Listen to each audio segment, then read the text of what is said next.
I know I'm going to be in the minority with this, but y'all rock with me for a second. I've been a huge fan of the Joe Budden podcast. I've been listening since the original Drake Views rant back in like 2015, 2016. So like I've been listening.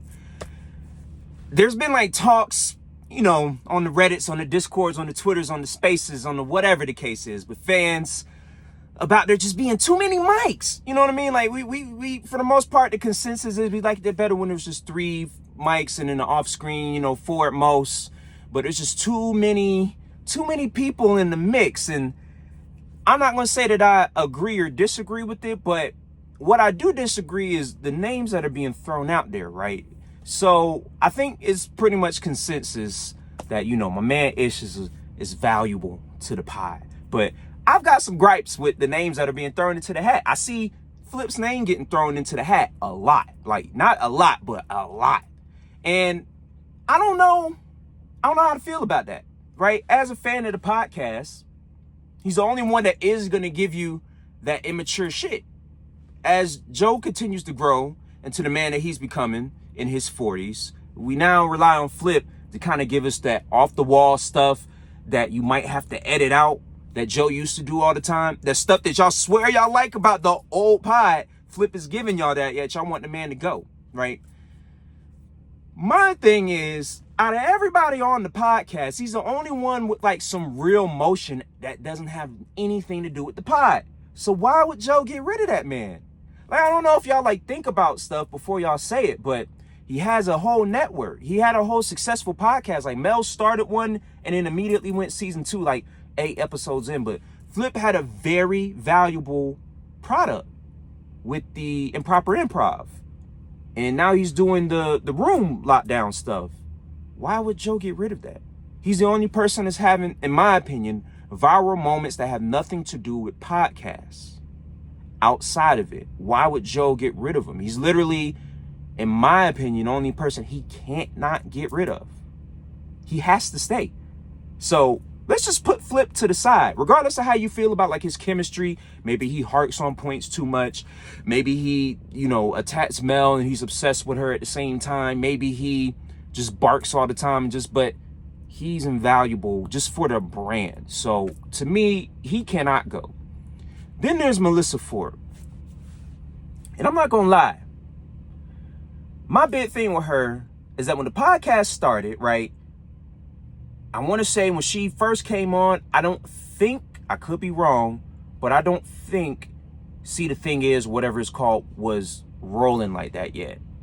So before she got on the pod, and I want to say before See the Thing Is was a thing, I was like, the first time, was Bridget Kelly is her name? The first time she was a guest on the Joe Budden podcast, I was like, oh, she would be a perfect fit.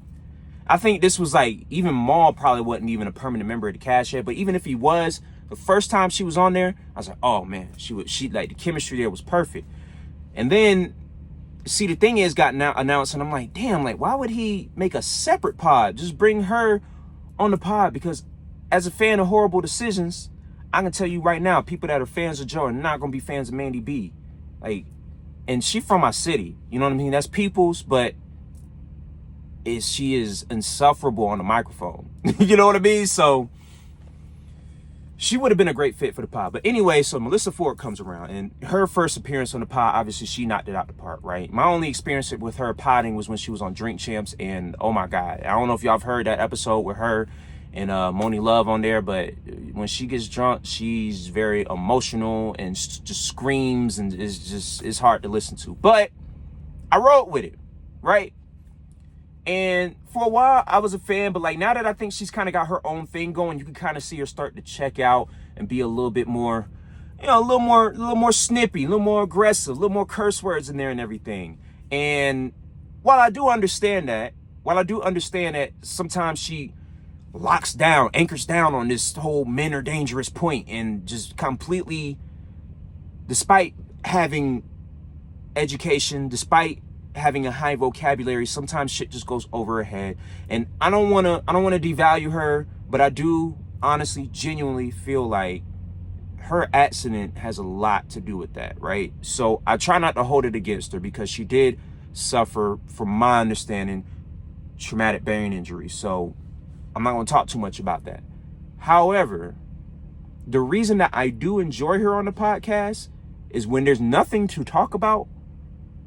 Oh my God, is she like the only person that's gonna find something, a point that nobody's gonna agree with, a topic that nobody would think of. Like, she keeps shit rolling when there's slow news weeks, right?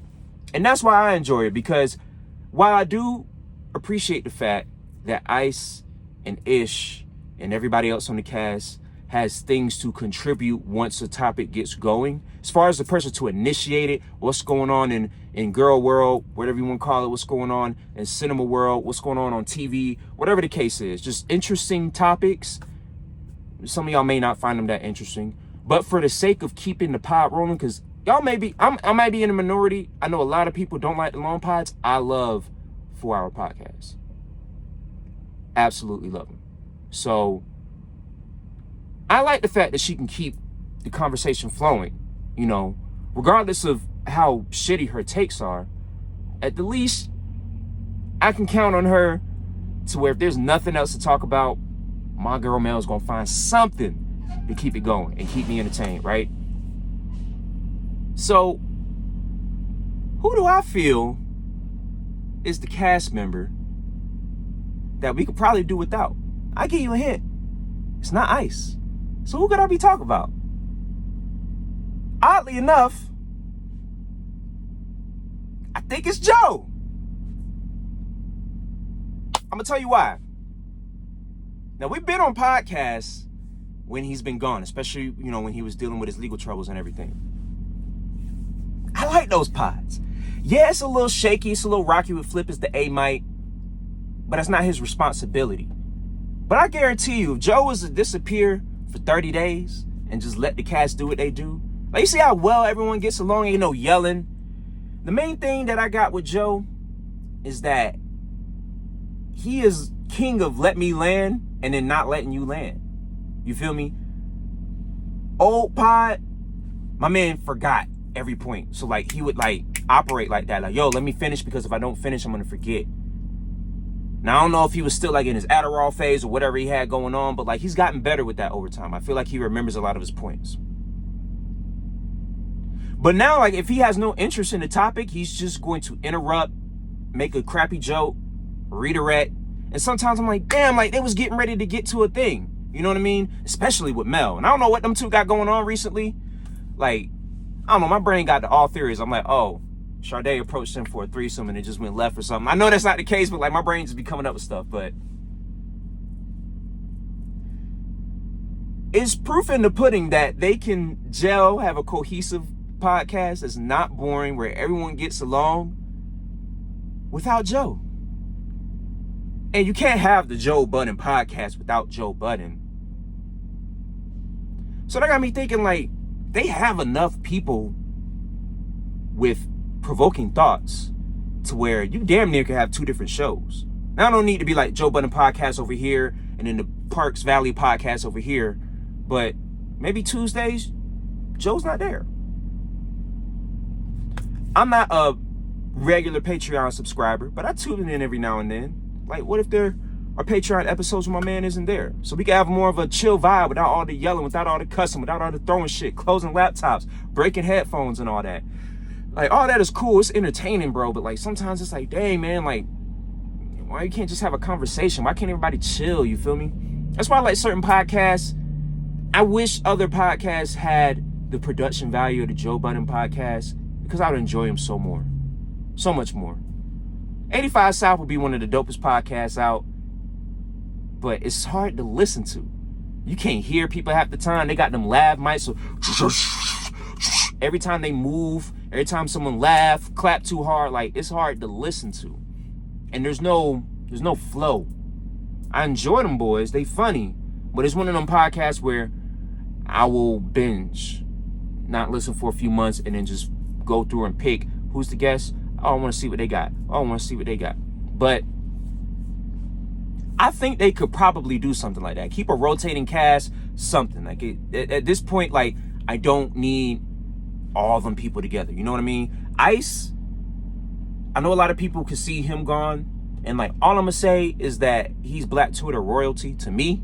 So he represents the mind of like more relatable people in the world. You feel me?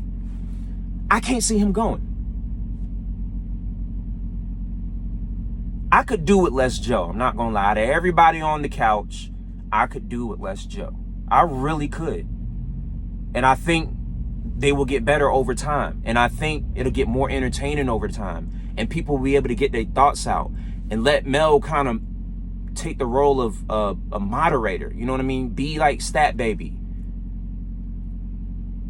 I can't remember the name of the other people, but there are certain podcasts where like there's a person to stare up. The Deska on the Apple Music, you know, Everyday Struggle, like she's there to redirect and like kind of guide the conversations. I think Mel would be stellar at that.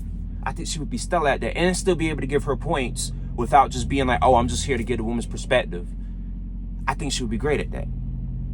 I could do less of Joe though. I'm not gonna lie. Question is, what would my man Joe do if he wasn't potting as much? He's shown us that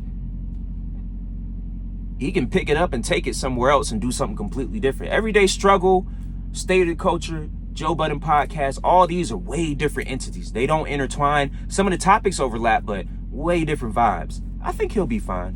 Wherever he goes, I think he'll land just good. But I could do with less Joe on the pod. I'm not gonna lie. Y'all let me know what y'all think in the comments, man. Maybe we can have a discourse and make this a series, but I've been a huge fan of the pod, and I don't know, I think they just need a little refresher, man. But y'all let me know what you think. Y'all been real. I've been Dollar Water. Peace.